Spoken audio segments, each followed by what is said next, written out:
요한계시록의 말씀을 어렵게 혹은 두렵게 생각하시는 분들이 계십니다.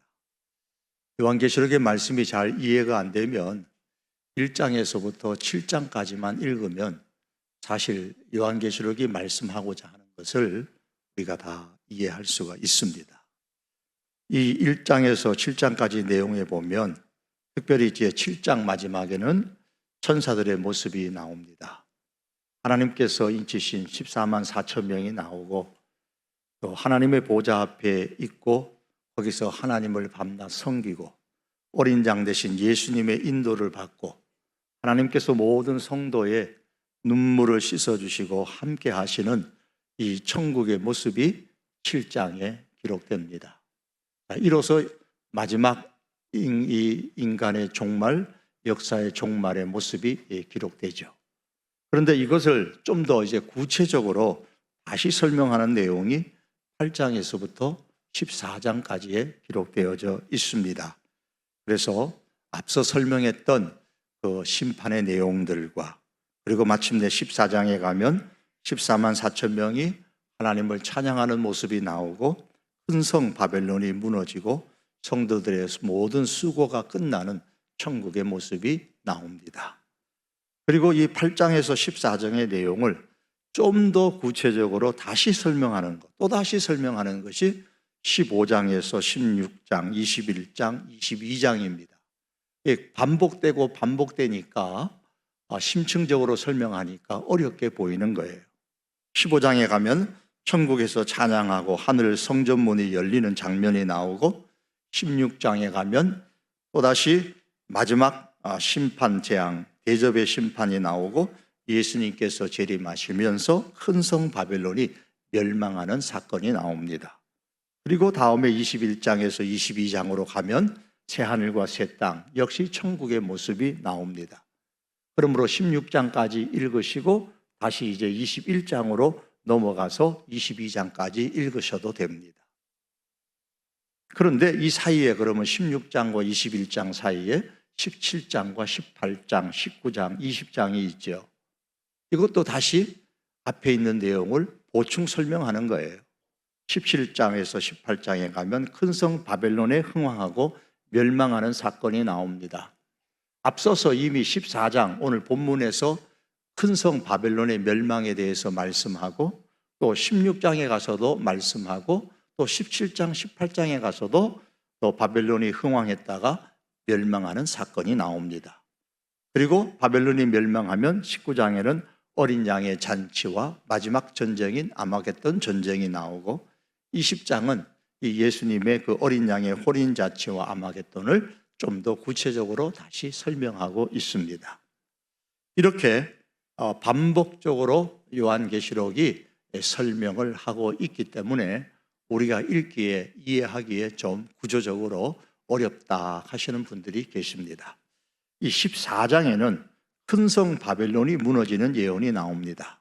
14장 8절에 보시면 무너졌도다 무너졌도다 큰 성 바벨론이여 그랬습니다. 자, 바벨론의 무너짐이 또 어디에 나온다 그랬습니까? 16장에 가면 나옵니다.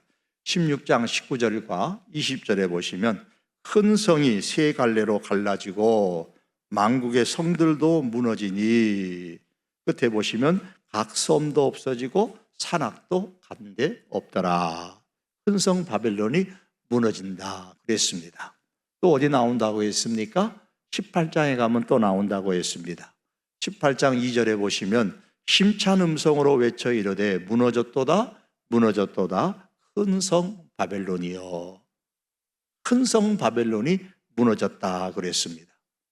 요한계시록이 말씀하는 바벨론은 구약의 역사 가운데 실제로 존재하였던 그 바벨론이라는 나라의 이름을 차용해 와서 사용하고 있는 겁니다. 왜냐하면 역사 가운데 있었던 그 구약 시대의 바벨론은 하나님의 백성을 핍박하고 우상을 섬기고 강요했던 핍박과 우상 숭배의 대명사였기 때문입니다. 바벨론의 느부갓네살 왕은 유다를 침공해서 예루살렘을 포위하고 특별히 성전도 불태우고 성전의 기물들도 탈취하고 왕과 백성을 바벨론으로 포로로 잡아갔습니다. 하나님의 백성을 핍박했죠. 또한 느부갓네살 왕은 금신상을 자기의 형상으로 만들어 가지고 모든 백성에게 절하라고 명령을 했습니다. 우상 숭배를 강요했습니다. 다니엘서 3장 6절에 보면 너희가 엎드려 절하지 아니하면 즉시 맹렬히 타는 풀무불에 던져 넣으리라고 했습니다. 하나님의 백성에 대한 핍박과 우상 숭배를 강요한 대명사라고 할 수 있는 바벨론에 대해서 하나님께서는 이미 선지자를 통하여서 그 멸망을 예언하신 바가 있습니다. 이사야서 13장 19절에 보면 너희의 영화로운 나라 갈대아 사람의 자랑하는 바벨론이 하나님께 멸망당한 소돔과 고모라 같이 되리라. 소돔과 고모라 같이 멸망할 것이라고 이미 말씀하셨고, 이사야 21장의 말씀에서도 보라 사람들의 병거와 기병들이 오도다. 그가 또 말하되 바벨론이 함락되었도다. 그들의 신상들이 다 부서졌도다 하더라 그랬습니다. 다 부서져 땅에 떨어졌습니다. 선지자들의 예언대로 바벨론이 멸망했습니다. 바벨론 제국은 실제로 주전 539년에 메데바사, 역사 가운데는 페르시아에 의해서 단 하루 만에 멸망당했습니다. 단 하루 만에 갑자기 멸망을 당한 거예요. 이에 대해서 하나님은 예레미야 선지자를 통해서 51장에서 말씀하기를 바벨론이 갑자기 넘어져 파멸되었도다 이렇게 예언하고 있습니다. 미래적 사건을 확정적으로 말씀하기 위해서 이미 이루어진 사건처럼 과거형으로 계속 사용하고 있습니다. 단 하루 만에 멸망한 바벨론의 역사를 빌려와서 요한계시록에서는 이렇게 말씀합니다. 바벨론이라는 용어도 빌려왔지만 바벨론의 멸망에 관해서도 말씀하기를 계시록 18장 8절에 보면 그러므로 하루 동안에 그 재앙들이 이르리니, 하루 동안에 바벨론이 하루 동안에 재앙이 임하여 멸망할 것을 말씀합니다. 요한계시록의 말씀을 읽는 첫 번째 독자가 누굽니까?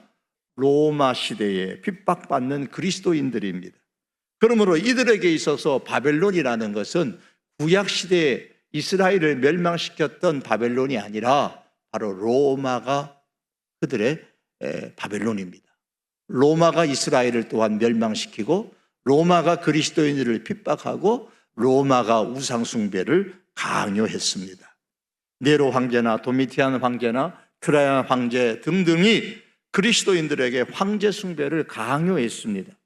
로마는 황제를 주님으로 부르게 강요하였고 향을 피우면서 경배하도록 요구했습니다. 하지만 그리스도인들은 예수님만이 주님이시다라는 고백을 했기 때문에 황제 숭배를 거부했고 결국은 핍박당하고 때로는 순교까지 당했습니다. 또한 로마의 상업, 결정체, 공동체, 조합이라고 할 수 있는 이 길드는 우상 제사에 참여해야만 그 길드의 조합에 가입할 수가 있었기 때문에 기독교인들은 그 조합에 가입하지 못하게 되고 결국 그로 인하여서 사업하고 장사하는 것이 방해를 받고 결국 생애 유지도 어려웠던 것이 로마 시대의 그리스도인들이었습니다. 이 외에도 로마 제국은 국가적인 축제와 같은 사회 행사에 그리스도인들을 강제로 참여하게 해서 우상에게 제사하게 만들고 기독교 신학을 포기하게 각서도 쓰게 만들었습니다. 이렇게 요한계시록이 기록된 그 당시에는 로마가 바로 바벨론이었습니다. 그래서 바벨론 그러면 이 요한계시록을 읽고 있는 그 당시의 성도들이 가장 먼저 생각하는 것은 로마입니다. 망하지 않을 것 같은 이 찬란한 영광스러운 로마가 결국 망하게 된다라는 말씀으로 그들은 이해하고 받아들였던 겁니다. 로마 멸망의 원인은 정치적인, 군사적인 혹은 경제적인 요인이 복합되어 있지만 그러나 성경적 관점에서 보면 이렇게 교회와 성도를 핍박하고 우상 숭배 때문에 로마가 멸망하였습니다. 요한계시록에서도 바벨론이 무너진 원인을 성도들을 핍박하고 우상을 숭배한 것 때문이라고 말씀하고 있습니다. 요한계시록 18장에 보시면 바벨론이 선지자들과 성도들의 피에 취하였다고 그랬습니다. 바벨론 성 안에 성도들과 선지자들의 피가 가득했습니다. 계시록 18장 24절에 보면 선지자들과 성도들과 및 땅 위에서 죽임을 당한 모든 자의 피가 그 성, 즉 바벨론 중에서 발견되었느니라고 했습니다. 바벨론 안에 성도들의 피가 가득했습니다. 성도들을 핍박했다는 말이죠. 또한 계시록 14장 오늘 본문의 8절의 말씀에 보면 또 다른 천사 곧 둘째가 그 뒤를 따라 말하되 무너졌도다 무너졌도다 큰 성 바벨론이여 모든 나라에 그의 음행으로 말미암아 진노의 포도주를 먹이던 자로다. 음행으로 진노의 포도주를 먹였다 그랬습니다. 누가? 바벨론이 그러했다는 겁니다. 로마도 그러했습니다. 계시록에서 여기서 나오는 음행이라는 것은 우상숭배를 의미합니다. 모든 나라에 그의 우상숭배로 말미암아 진노의 포도주를, 하나님의 진노의 포도주를 아주 강제로 먹이던 존재가 누구냐?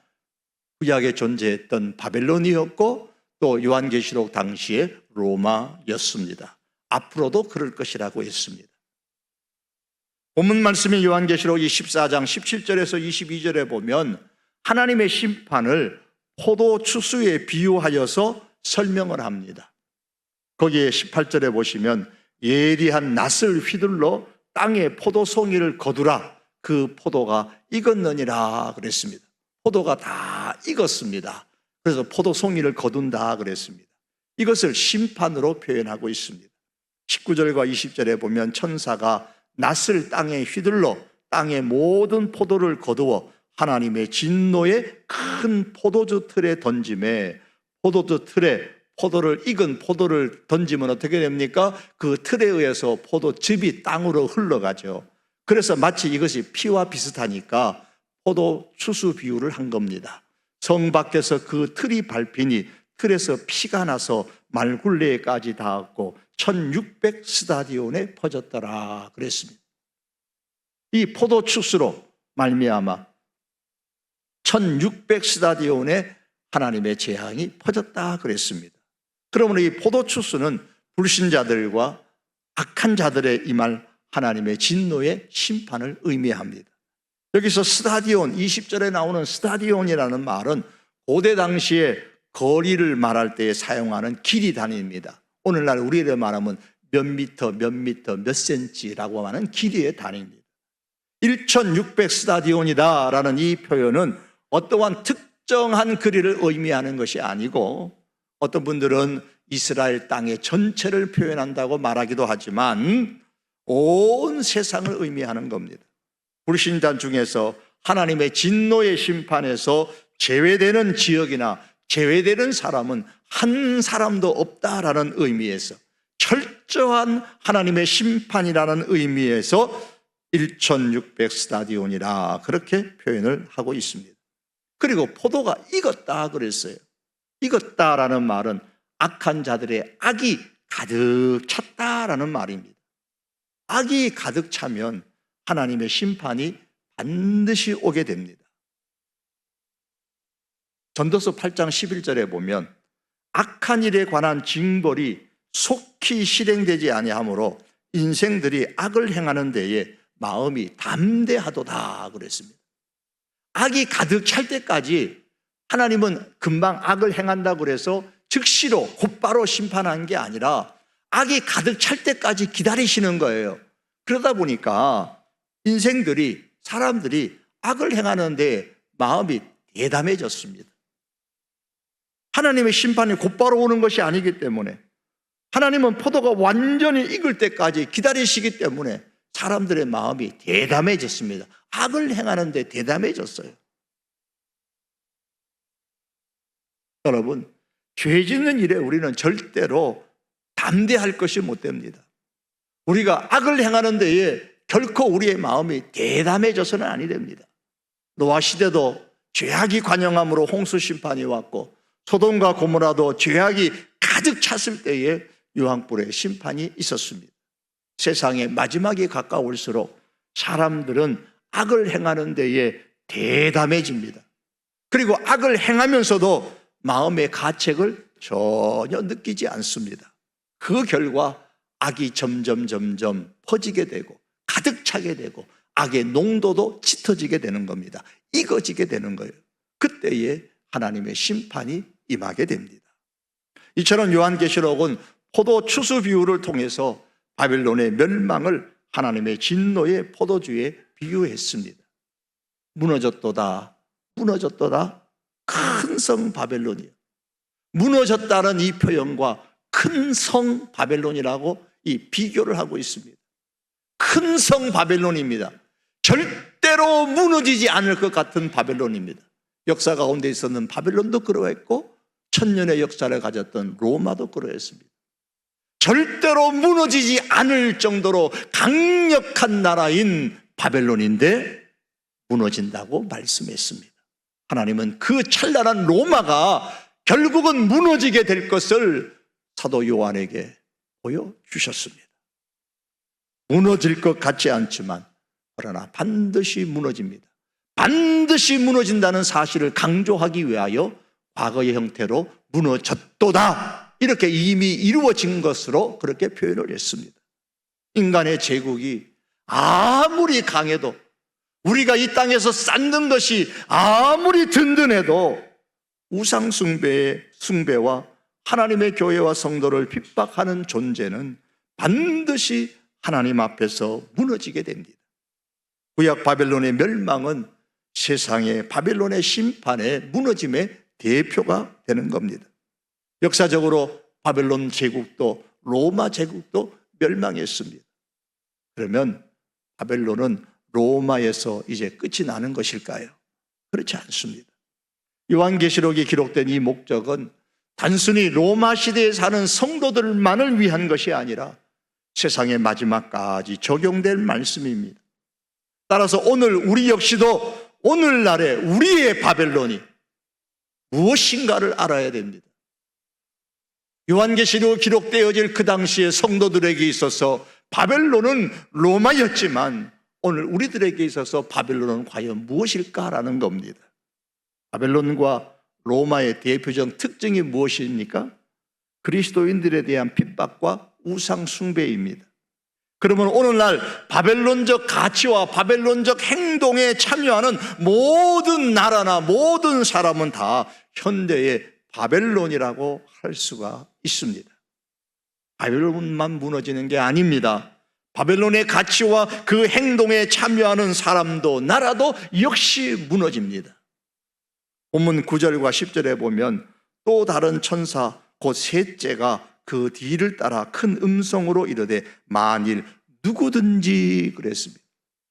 8절에서는 바벨론 큰 성 바벨론이 무너진다고 말씀하셨고 이제 9절과 10절에서는 누구든지 짐승과 그의 우상에게 경배하고 이마에나 손에 표를 받으면 그도 여기서 말씀하는 짐승이라는 것은 우상 숭배를 강요하는 자로서 13장에 나옵니다. 그리고 우상에게 절하고 우상의 가치를 따르는 자가 이마에나 손에 표를 받는 자들입니다. 그도 하나님의 진노의 포도주를 마실 것이라고 했습니다. 그 진노의 잔에 섞인 것이 없이 부은 포도주라 철저한 심판이라는 겁니다. 거룩한 천사들 앞과 어린 양 앞에서 불과 유황으로 고난을 받는 심판, 멸망이 있을 것이라고 했고 그리고 14장 11절의 말씀의 끝에 보면 처음에는 그 고난의 연기가 불과 유황으로 받는 그 고난의 연기가 세세토록 영원토록 지속될 것이며 밤낮 쉼을 얻지 못하리라고 했습니다. 그러므로 오늘날 교회와 성도는 하나님의 심판과 구원을 반드시 믿어야 합니다. 여러분 이 시대에 취해서 살아가면서 이 시대가 이 세상이 영원할 것이라고 우리는 결코 생각하지 말아야 합니다. 성경은 분명히 오늘도 말씀합니다. 무너졌도다. 반드시 무너질 것이다. 반드시 무너질 것이다. 큰 성이라고 할지라도 무너질 것이라고 했습니다. 하나님의 심판의 경고입니다. 그러므로 이것을 믿어야 합니다. 그리고 하나님의 심판과 구원을 우리가 참으로 믿는다면 이렇게 살아야 합니다. 먼저는 바벨론적 가치와 행동에서 우리가 벗어나야 합니다. 여러분 18장 4절의 말씀을 보시면 또 내가 들으니 하늘로부터 다른 음성이 나서 이르되 내 백성아, 하나님의 백성아, 거기서 나와, 바벨론에서 나와 그의 죄에, 바벨론의 죄에 참여하지 말고 바벨론이 받을 재앙들을 받지 말라라고 권고하고 있습니다. 바벨론의 가치와 바벨론의 행동에서 나오라고 말씀하고 있습니다. 과연 바벨론의 가치와 행동이 무엇일까요? 좀 더 내려가서 요한계시록 18장 5절과 7절에 보시면 그의 죄는 하늘에 사무쳤으며 바벨론의 죄가 하늘에 사무쳤고 하나님께 기억되었다고 하는데 그의 죄가 무엇이냐면 7절에 그가 얼마나 자기를 영화롭게 하였으며 사치하였던지. 자기 영광을 취하고 사치하는 것이 바벨론적 가치와 행동입니다. 바벨론과 로마가 우상을 숭배하게 만들고 그리스도를 핍박했던 궁극적인 목적이 뭘까요? 내가 신이다, 나한테 절하라, 나한테 절하지 아니하면 너희는 다 죽을 것이다, 그렇게 말했던 역사 가운데 있었던 바벨론의 왕들이나 로마의 황제들의 그렇게 말한 궁극적인 목적이 무엇입니까? 바로 이겁니다. 7절에 나오는 이거. 얼마나 자기를 영화롭게 하였으며, 자기를 영화롭게 하기 위해서입니다. 자기의 영광을 취하기 위해서입니다. 자기의 사치를 즐기기 위해서입니다. 그러므로 여기서 말씀하는 바벨론적 가치와 행동이라는 것은 자기 영광만을 취하고 사치하며 하나님을 멀리하는 이것이 바로 바벨론적 가치와 행동입니다. 더 나아가서 교만한 것이 바벨론적 가치와 행동입니다. 오늘 계속해서 계시록 18장 7절 하반절에 보면 나는 여왕으로 앉은 자다 그랬습니다. 나라를 여성으로 표현해서 나는 여왕으로 앉은 자다. 나는 과부가 아니라 결단코 애통함을 당하지 아니하리라. 애통함을 당하지 아니라. 나는 결코 망하지 않는다. 나는 영원한 왕이라고 말합니다. 우리의 나라는 영원할 것이라고 말합니다. 이것이 바로 교만입니다. 교만의 극치는 자신을 하나님의 자리에 올려놓고 살아가는 그것이 바로 교만인 겁니다. 이것이 바로 바벨론적 가치요, 바벨론적 행동인 겁니다. 이러한 바벨론적 가치와 행동을 버려야 됩니다. 거기서 나와라. 그 죄에 참여하지 말라고 했습니다. 두 번째로는 참으로 하나님의 심판과 구원을 믿는다면 믿음을 지켜야 합니다. 오늘 본문 말씀의 12절의 말씀입니다. 성도들의 인내가 여기 있나니 그들은 하나님의 계명과 예수에 대한 믿음을 지키는 자니라. 믿음을 지키는 자니라 그랬어요. 단순히 믿음을 가지는 자다 그렇게 표현하지 아니하고 지키는 것을 강조하고 있습니다. 믿음을 지키려면 인내할 줄 알아야 됩니다. 그래서 성도들의 인내가 여기 있나니라고 했습니다. 믿음의 인내가 필요한, 우리 성도들에게 믿음의 인내가 필요한 이유가 뭘까요? 그 이유는 지금도 이 땅에는 짐승이 활개를 치고 있기 때문입니다. 13장 요한계시록 13장에 보면 바다에서 나온 짐승과 땅에서 나온 짐승이 있는데 이것은 우상숭배를 강요하고 그리스도인을 핍박하는 그 나라 또한 사람, 왕, 존재를 의미합니다. 이들이 하는 일이 결국은 뭐냐면 이들이 사탄의 보좌와 권세의 능력을 다 물려받아가지고 하는 일이라는 것은 우상에게 절하게 하고 하나님을 예배하지 못하게 하는 것입니다. 그래서 이 짐승이 하는 일이 그것이에요. 이 일을 성취하기 위해 가지고 이 일을 행하기 위해서 여러 가지 현란한 말과 이적으로 사람들을 미혹하고 우상에게 절하지 않는 자를 죽이고 협박합니다. 그렇기 때문에 예수님을 믿는 사람들에게는 믿음의 인내가 필요합니다. 저와 여러분에게 예수님을 믿되 어려운 일이 있더라도, 힘들지라도, 신앙을 지키는 것이 어려운 상황 가운데 있다 할지라도 믿음의 인내가 있어야 합니다. 또한 예수님의 재림은 도둑같이 갑자기 이루어지기 때문에 인내가 있어야 됩니다. 계시록 16장 15절 말씀을 보십시오. 앞에 스크린에는 없습니다. 한 장만 넘기면 16장 15절에 보면 보라 내가 도둑같이 오리니 그랬습니다. 예수님이 도둑같이 오신다 그랬습니다. 바벨론이 멸망한 것 갑자기 되었습니다. 이것처럼 예수님의 재림도 갑자기 될 것입니다. 도둑이 오는 것처럼, 전혀 예상하지 못했던 것처럼, 하루아침에 망하는 것처럼 장차 있게 될 바벨론도 하루아침에 망하게 될 것이고 예수님의 재림도 하루아침에 오게 될 것입니다. 참고 인내하고 인내했는데 오늘 인내하지 못했어요. 그런데 오늘 오시면 어떻게 해요? 언제 올 줄 모르잖아요. 그래서 믿음의 인내가 필요한 겁니다. 믿음의 인내를 가진 사람이 알곡이 됩니다. 추수 때에 하나님의 창고에, 천국에 들어가게 되는 것이죠. 그래서 오늘 본문에 보면 14절에서 16절에 보시면 곡식 추수 비유의 말씀이 나옵니다. 예리한 낫을 가진 예수님께서 위엄과 영광 가운데, 흰 구름으로 표현했어요. 위엄과 영광 가운데 오셔서 세상을 심판하셔서 알곡을 거둡니다. 특별히 16절에 보면 구름 위에 앉으시니가, 이건 예수님의 위엄과 영광을 표현하는 겁니다. 구름 위에 앉으시니가 낫을 땅에 휘두르매, 이건 심판을 말하는 거예요. 땅의 곡식이 거두어지니라. 알곡은 창고에, 뚝정이는 불에 태워지게 되죠. 이 곡식 추수는 그리스도께서 성도들을 구원하여서 천국 창고로 거두어 들어가는 것을 말씀하고 있습니다. 이 곡식 추수꾼이 누구냐? 바로 예수 그리스도이십니다. 그 천국에 들어가면 그러면 알곡은 어떻게 되느냐? 13절의 말씀이죠.